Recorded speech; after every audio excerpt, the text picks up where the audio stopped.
As ações de um líder, bem, elas podem deixar uma marca, uma sombra longa. Podem criar ecos que se sentem pelo mundo inteiro, de maneiras que nem imaginamos, e muito depois de os holofotes se apagarem.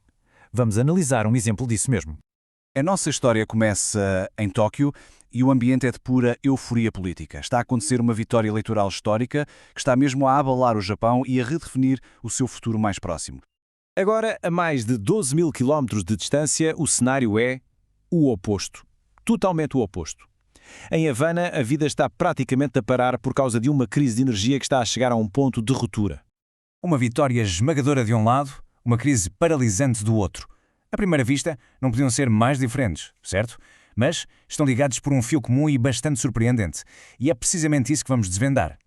Ok, vamos mergulhar no primeiro caso. Comecemos pelo Japão, onde o resultado de uma eleição antecipada está a fazer correr muita tinta. A líder do Partido Liberal Democrático, Sanae Takaichi, não conseguiu apenas uma vitória. O que ela conseguiu foi um mandato histórico. A coligação dela garantiu uma super maioria de 2/3 na Câmara Baixa, um feito político que o Japão não via com esta dimensão, bem desde o fim da Segunda Guerra Mundial. Isto dá-lhe um poder para governar que é praticamente sem precedentes na história recente do país.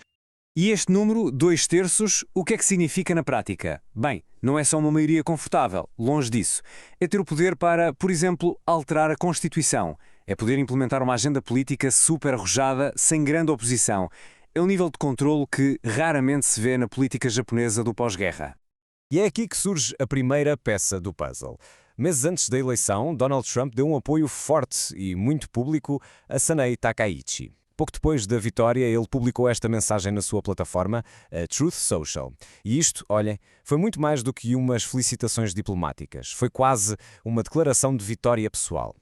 O contraste é mesmo notável. De um lado, temos Trump a celebrar o que ele chama de agenda conservadora e uma decisão ousada e sábia. Do outro, temos a Ursula von der Leyen, da Comissão Europeia, com uma mensagem muito mais diplomática, padrão, focada na parceria estratégica. O tom não podia ser mais diferente e o apoio de Trump chegou muito, muito antes de qualquer outro líder internacional. Agora, vamos mudar completamente de cenário. Vamos ver como esta mesma fonte de influência se manifesta de uma forma radicalmente diferente. Viajamos para Cuba, onde a história não é de celebração, mas sim de quase desespero. Então, qual é a origem desta crise toda? As fontes apontam para políticas que foram implementadas durante a administração Trump. Basicamente, como parte de uma campanha de pressão máxima, foram impostas sanções e tarifas muito específicas sobre navios e empresas que transportavam petróleo para Cuba. Na prática, isto estrangulou o abastecimento. Para piorar, a Venezuela, um aliado em crise, também reduziu drasticamente as exportações. O efeito combinado foi simplesmente devastador para a segurança energética da ilha. E a situação já era muito, muito grave.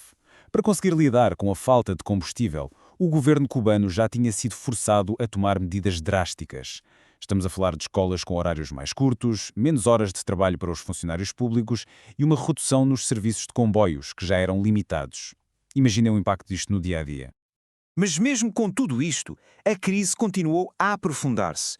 O país chegou mesmo a um ponto de ruptura e viu-se forçado a dar um passo ainda mais extremo.